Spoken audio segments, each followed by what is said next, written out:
Hello everybody and welcome back to another video. Today I'm going to be reviewing The Crew 2. Now I've owned this game for a little while now and I've got to around Icon 160. So I'm pretty high up there in rank and I've been through a lot of the stuff in the game, so I just want to kind of go over a little bit about the game and just go over some things that are really important to me and that stand out and that I like, and some things I might have issues with, or just some general things that anybody would need to know. So this video is going to be on The Crew 2, not the first one. So, yeah, well, let's get into it. First things first, you have the little menu here. So this is like the calendar where all the cars are, and this is where all the events are. Special vehicles, events, the motor pass, welcome pass, and just some general stuff, some general deals that you can get during the events and the Ubisoft Connect and some of the other events that you can get free cars through and all kinds of fun stuff like that. And you got live battles, which is like pretty much like the PvP equivalent in this game. Here you got the car menu. This is where it shows all of the car brands, manufacturers, and whatnot, and it shows you how many cars are in each category, and it also shows you what kind of vehicles there are in that category when you pick it, which I love. So there's all kinds of like monster trucks and race cars.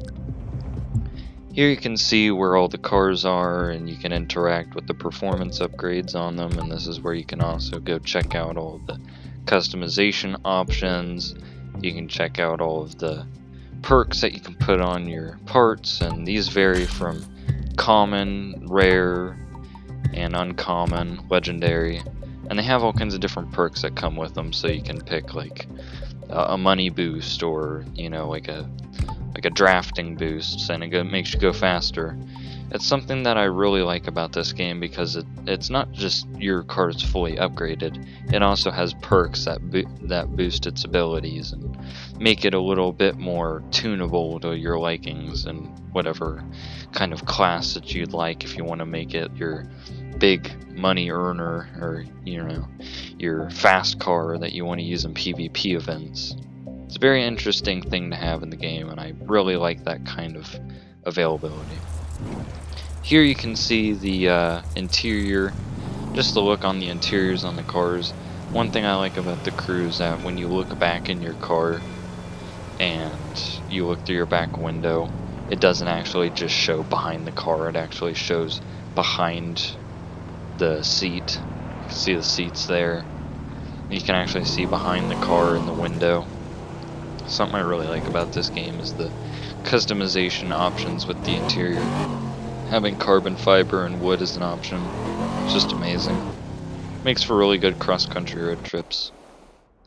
Here's the map. Now the map is absolutely humongous, and something I like about the map is that it shows you every event, whether you've done it or not, and it's just really cool to see everything that you've done over a widespread coverage. Now here's the garage. This is where you can customize your cars and select which favorited vehicles you want to set out and whatnot. You can showcase them. Pretty neat.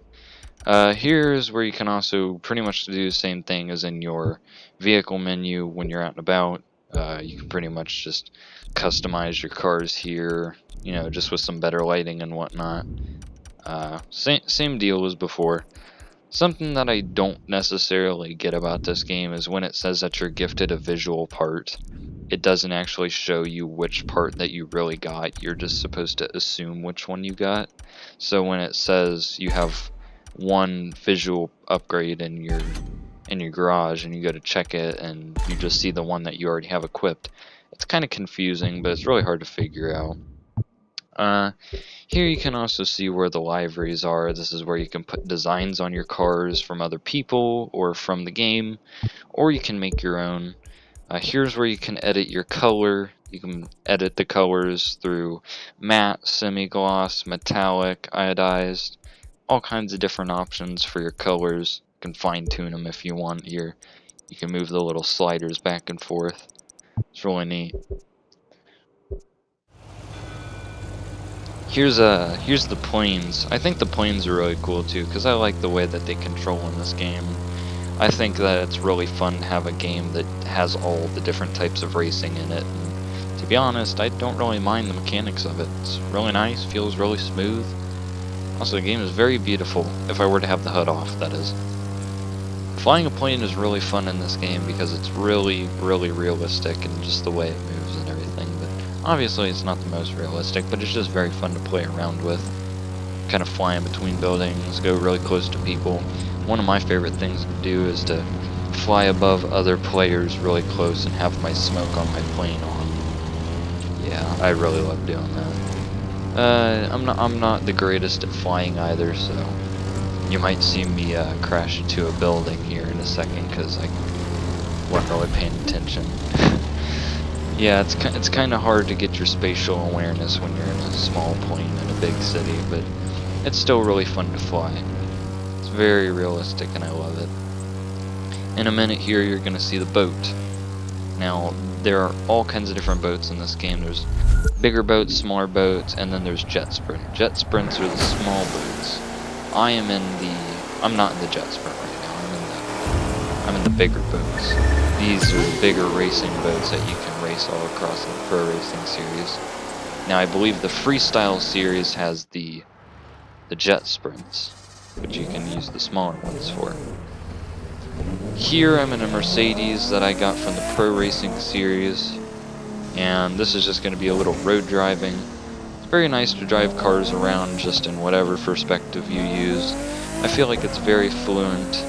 The controls are a little wonky, but once you get to using them, then it becomes a little easier to get, but it's kind of arcade styled, the way that the steering is.